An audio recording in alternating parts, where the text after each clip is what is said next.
Niara Jordan.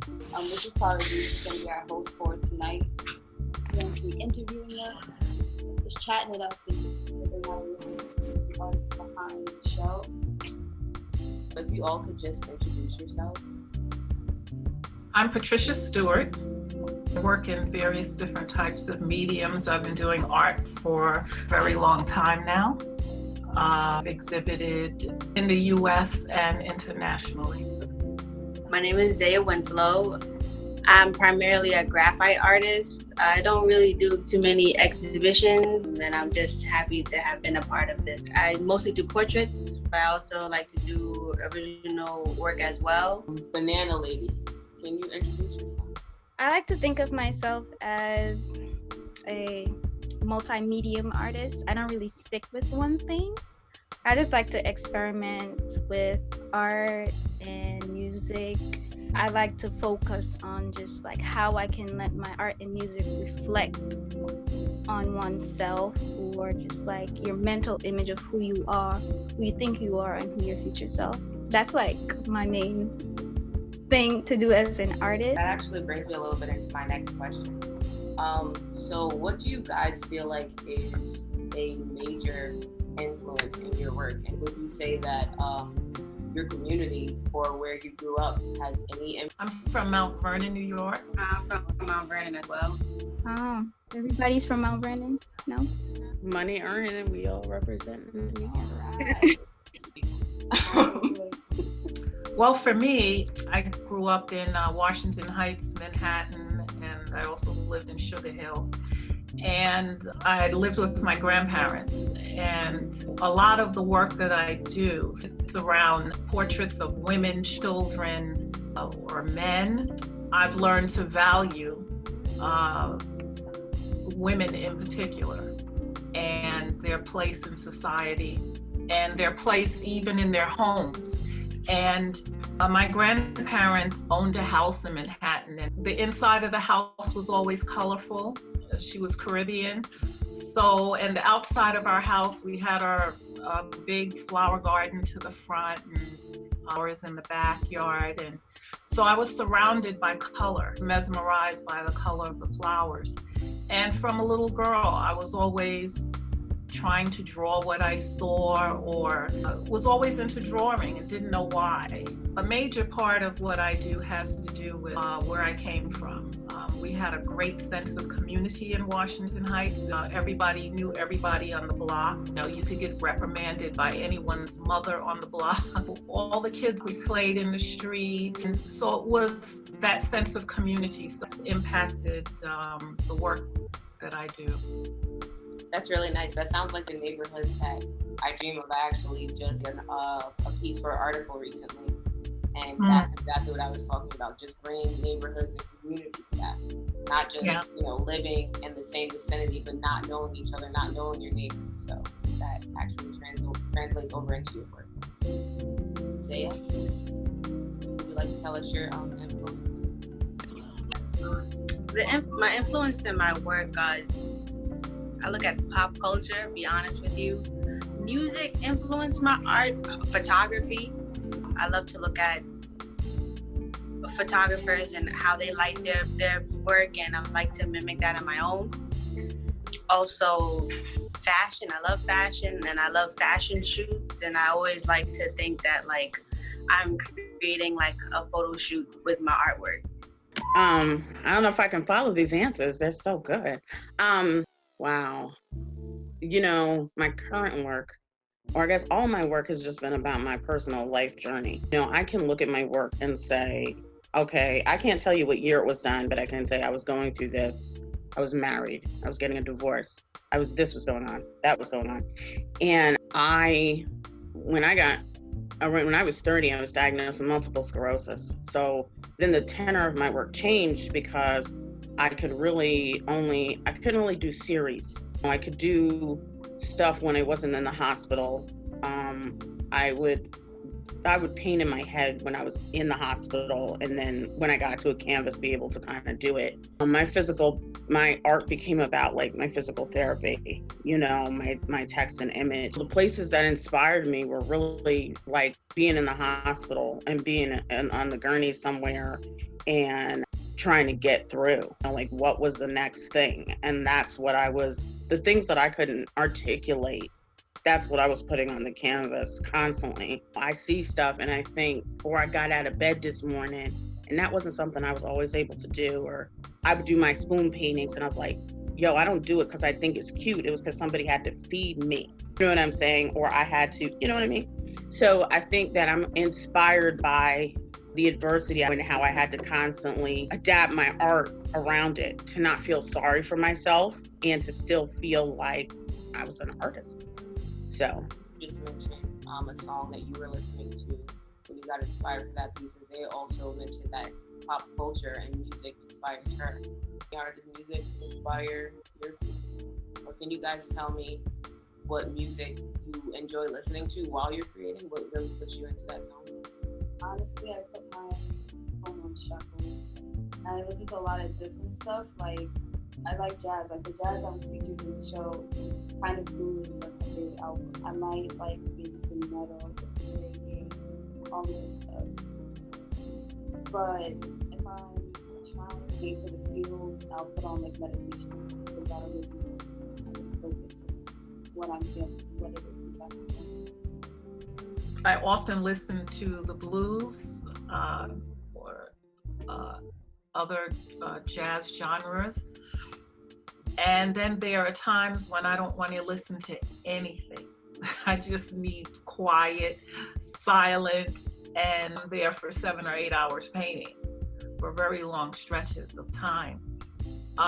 So when I get into the studio and I sit down and have all of my stuff, then it determines whether I turn the music on. And there have been times where I may have had a TV program on in the background. It varies. Sometimes I find myself doing it in silence. Mostly I listen to music. I like neo soul, Erica, Badu, or I listen to like jazz fusion, like soulful, but still on a more jazzy side. This artist called Mac Ayers and Jordan Rakai. I think they make like perfect music to me. I like to just be in like a calm space where too much is just going. Zayia actually happens to have great taste in music. Like, she's been one of the Summer Walker years ago before Summer Walker music. So. Oh yeah, she was my baby before everybody made her baby. What I noticed is though that you all do take moments of just silence, and I find that even as a musician, oftentimes I have to shut out all music around me if I want to try to create something. Too much going on in my head at the same time. What I wanted to know is, I know for personally, like if I'm gonna go to the studio, there's certain things that I always want to put on. I'm gonna probably bring like an extra pair of socks or slippers or my outfit, right? Like I have to be comfortable. Is there something that you guys do? Like, is there what is like a studio ritual that you have? Something you always try to do before you get into that space? Like, I used to get in trouble for it with my mom. She used to be like, all right, I appreciate the fact that you have this talent, but all your clothes are not taken. And I still don't listen. So, yeah, that and some incense. That reminds me of my grandmother's house. It makes me just like relax. Because I get very anxious, wanting pieces to come out exactly how I want it to. Would you say that's a part of your studio? Yeah, and wine. Sometimes. You know, I like the bread. Wine. I'm kidding. For me, nothing really in particular. I spend hours thinking about the piece that I'm working on, and once I have it worked out up here, I just go in and get to it. A t-shirt or some stretch pants, whatever is comfortable that I could, feel comfortable in as I'm doing what I'm doing is what I wear often. I say I don't really have a ritual. I say I have to find the right album.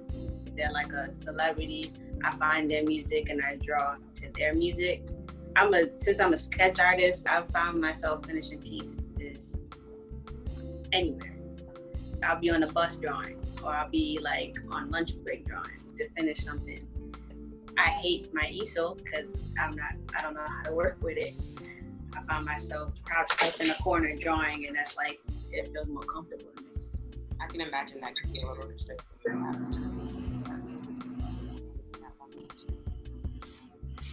Or sitting. My practice is, it's funny. I don't use an easel. I hate easels. I've always painted like on tables or on my lap, and I think it's like one of those things like, well, if you're a real artist, like you're gonna use an easel. I've tried that. No, I really don't. I don't even like the draft table I have, honestly. I just thought that was cute. But I thought about like my studio ambiance, and honestly, as long as I have coffee and a cigarette, I can work, and some music. I'm not trying to be I'm just being serious. This is just me. I would love to say, I sit down and it's jazz and it's meditative. It's not.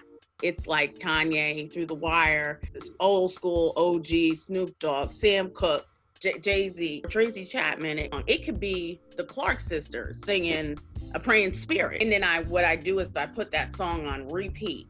So whatever that energy is in that particular song, that's how I choose to pick up my energy. Most importantly, I have to invite my higher power into the God of my understanding, into whatever I'm about to create, because it's not about me. I have to divorce myself from that process because it's going to be somebody else's anyway. I hope.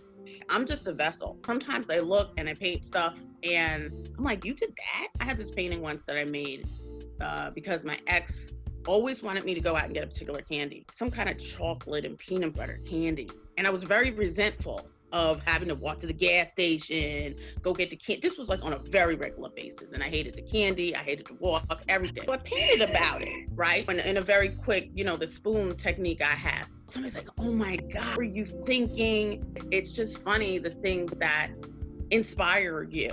And it was more the walk and what I was listening to in my ear. I have to have some kind of like mind, spiritual, body balance. So then, whenever you're creating, do you guys set out with a feeling already in mind that you want your audience to have? I don't really think about anybody. I'm just gonna paint that day. Sometimes I don't know what I'm going to paint. With my paintings, I always start with doing the background first rather than the subject. Whatever bottle of paint I'm looking at, the first one that jumps out at me is what I grab. For me, most of the time, I'm not thinking in particular of anything or anyone, whether somebody might like it or not. I really don't care. I just paint. Let's tell us a little bit about your journey towards executing this exhibition. Yeah, it was like, the process started honestly years ago. I applied for a grant with ArtsWestchester.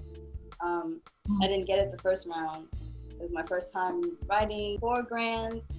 I kind of just took that jump at shown in group exhibitions. I went to art school for a little bit, but this is my first time really sitting down, pen to paper, and trying to get a project seriously finished. The second round, I did get it, and the time that everything was supposed to happen, I think COVID hit 6 months beforehand. So 3 days before the exhibition was supposed to be up, as you guys know, the original site crashed. I kind of had to figure something out very quickly. I had to pretty much start from scratch and be up from like noon to dawn, working and trying to get it together in a few days. But everything turned out to be absolutely what it needed to be, because it was so well received. Like, everybody appreciated the fact that everyone's work was so different but went together so well. And it didn't matter if you had shown before, not at all, or if you had been very well seasoned. The work was incredible, and it was really exciting to see everybody's stuff up. Got a whole review, so that was really cool. I like that, because I feel like that came across in the gallery. Just the fact that each piece, you could tell that, this was a different artist, while in there, you could see emotion in almost each piece. And also the entire gallery, I felt like every piece was very colorful. And that's what I enjoy, like bright colors, because I feel like in a time like that, first of all, it grabbed my attention. And secondly, it had that effect where color really can change your emotion. And Christina's piece, how the deep right around the heart and everything, you could sense that it was a very emotional piece and that it was something that came from a deep place. It really did go across, and I feel like, you know, someone that's not an artist looking at it the gallery. Josh was hard. I was influenced by his mom. Smoking a cigarette, listening to Kurt Franklin in Philly. We just started talking. She then lost her son, waiting for a heart. And my nephew happens to be named Joshua. That's what that painting was about. And I've never gotten such a response to any work I've done. I wouldn't say I have exactly a ritual. I try to use that to guide me into everything that I'm doing. So is there anyone that you guys would like to work with professionally, or like a particular gallery or museum you'd like to work with that you just feel like your artwork should be there? I like to see my work in like the Guggenheim. I just want it to be in there because the building's pretty. And I feel the architectural design with like the mirror art and stuff, I can just imagine going around in that spiral and just viewing like a whole section with my work in it. It would be any gallery, any museum, any place that respects African-American art, African-American artists. That's important to me, that we're able to, or that I would be able to have my work seen by an audience of people who came specifically there to see African-American art. And even if some African-Americans don't necessarily paint along the lines of their culture, just the art that Black people put out there. I'm good. I'm pee. Our special guest. Place I really want to see my work is I'm not too interested in galleries or museums anymore, or magazines. I just want to see my art in hospitals. I want to see it in dialysis centers, because I spent time in there. I want to see them in phlebotomy rooms, and in hospital, like Sloan Kettering, all the places that I walked. I want somebody to know that I was there. I want to leave a legacy of hope and that there's another side. I am so no longer interested in museums and galleries and stuff like that. I think that's great, but I just want to seriously have people that are sick and suffering have access to my work in those critical times when stuff is so painful, to have something to focus on the wall, just to move your mind somewhere else into a different place, to connect to, even if I made something into a mug, you know, for them to hold that. Everything, I had people make me stuff like this right here. This is something my friend made me. Like somebody to pick up a cup and just look at it and be like, yo, I know she went through something. And we could do it too. Little art is so important. Why would they not deserve to see something that's beautiful? They're going through probably so much. They deserve that little bit of joy. Like you said, if you're inside for a little bit. I don't really have any specific place that would I wanted to have it be. Just wherever it goes, I just hope it's taken care of there. And it'll be reached by somebody look at it, somebody say it's me. I think that's cool, just regardless. You all are finding your own ways thinking about it already. Where do I want this to end up? Just the last question. During this time, do you all think that the art world and artists are being valued a little bit more now that the ways in which art reaches people, I feel like has changed a little bit due to COVID? I don't. I think that artists are being more educated on their value and worth, but I don't think that the art world is as caring towards artists. I don't, from what I've seen from the people I've been around. And I'm happy that I've been able to work around or assist artists and creatives that actually are very vested in the art. There's a lot of things that needs heavy work on. I think it's more that artists are like, okay, I should be valued more. They're telling me that they could get somebody else to do something, or that you're replaceable, or that what you're doing isn't all that. That's the energy we usually get as artists. But I think artists nowadays are like this. Okay, have I been undervaluing myself this whole time and letting people think that my work shouldn't be valued as much? My ideas and concepts shouldn't be valued as much. Something that you all experience. Especially as a Black person, especially as a Black femme, like right now, the tokenism, everybody's disguising it as, oh, well, we care about Black people. We want them to be at the front of things. We definitely hire them. It's like, but no, y'all weren't though. But when I see it, I mean, some people are saying that we should take advantage of the fact that companies are kind of scrambling to get all of the Black creatives on their team, but I don't know. I'm on the fence because yeah, we deserve the opportunities and the monies, but is it genuine?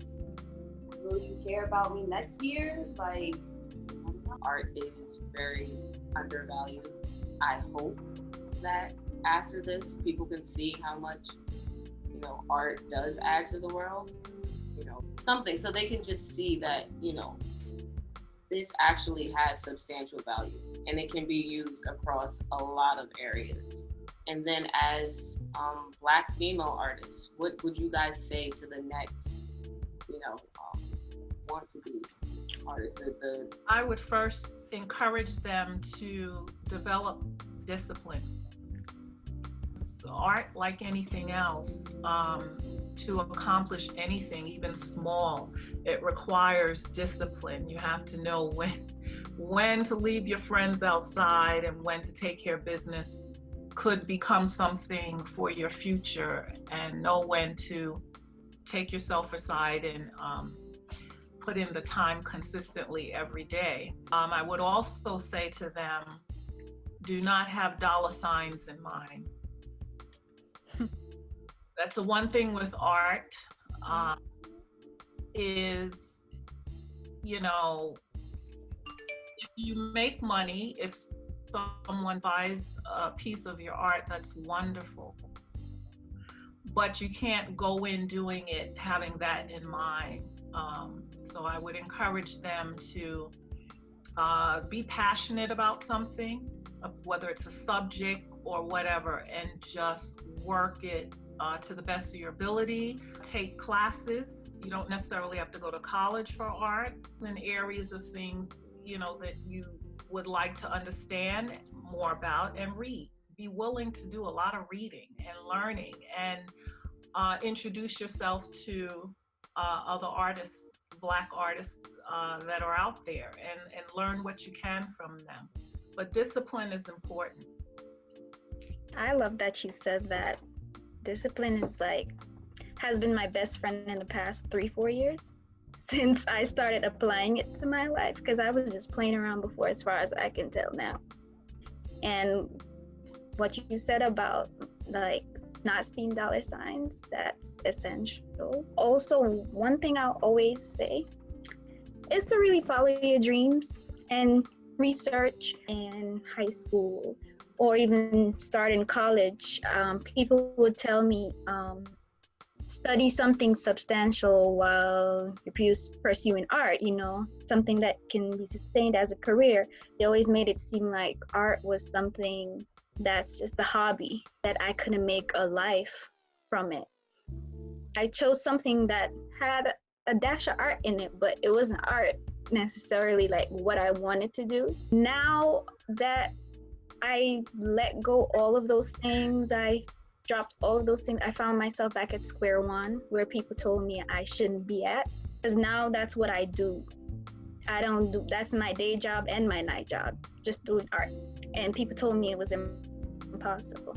You can do so much in the art world, and there's a lot of people that always put this negative stigma on art and its value, especially when it comes towards careers. They think that you have to be somebody in big museums and stuff to get art out, to get your art understood or be valued. But there's so many fields that you could use art in.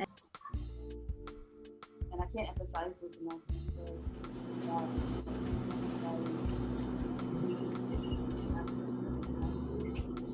Not having to constantly do like nothing is like rest is so important, because that reset is necessary. Like we consume so much on a daily basis in our bodies, especially through our eyes. Like we gotta focus. I think the biggest thing I've learned to even grow is come humbly before your piece. You know what I'm saying? If you want to grow, for like young artists that want to grow, that want to develop, you have to drop your ego. You have to drop the fact that you may know everything about what you're doing, and let whatever subject that you're using as a reference, or let whatever portrait that you're trying to do, don't go in with the preconceived notion of what you already know, and let whatever the subject is teach you. You don't understand the proportions, will help you see their face, and everything works with each other. Everything is connected, and as long as you come humbly before it, you'll always see growth, because you're not setting expectations on yourself, and you'll exceed any form of expectation you'd have on yourself coming humbly before it in the first place. Yeah, well said. In our history, it is our responsibility as artists, as Black artists, to tell our story. I always say to my friend, my artist friend from Philly, it's some strange fruit we seeing out here, and I'm always talking about Nina Simone. And some people are like, what's she talking about? That's my point. There's nobody painting about the strange fruit we are seeing out here. Work on healing and blah, blah, blah. I'm very aware of what is happening. I'm very aware of what it is like to see my nephew go get a haircut on Prospect and wonder if he will return. So I think that as Black women and as young Black people, we have a responsibility. I think we've talked about discipline. We've talked about humility. We've talked about research and knowing our research. Just saying to my boy, I said, yeah, Rosa did the bus. She sat on the back of the bus. But what moved that situation was money. They were losing money in the end, money. And when you spoke about community, and we just all happen to be from Mount Vernon, and I am so impressed. And I've told you this before, I'm so impressed. I've gotten so many emails back from people loving the virtual gallery, loving the music, loving the art. But the energy of these women here, we can do something. Like, we are out of Mount Vernon. We came out of Mount Vernon. I want to turn around somewhere and be on the avenue and be like, yo, that's my t-shirt. That's my t-shirt. That's the stuff that I don't walk in. Like, I think about my grandma. And see, if my grandma couldn't afford to buy it, it kind of was like, I don't know. If my grandma wouldn't have felt comfortable walking up in the place, I'm like, I don't know. But I know she would have walked down the avenue and bought a $10 shirt. I have to keep it to my people, whatever, however you want to interpret that, to my people, whom I can reach. And I think we have a responsibility, and that as older folk, or however hope folk you are, we can turn to them. And like you said, as the other young lady said about the history, feel like we have this potential to do a great thing. like I said, my heart is so full looking at all of you and seeing and knowing in my spirit that you are ordained to do a great thing. Whether you choose to take that call is up to you.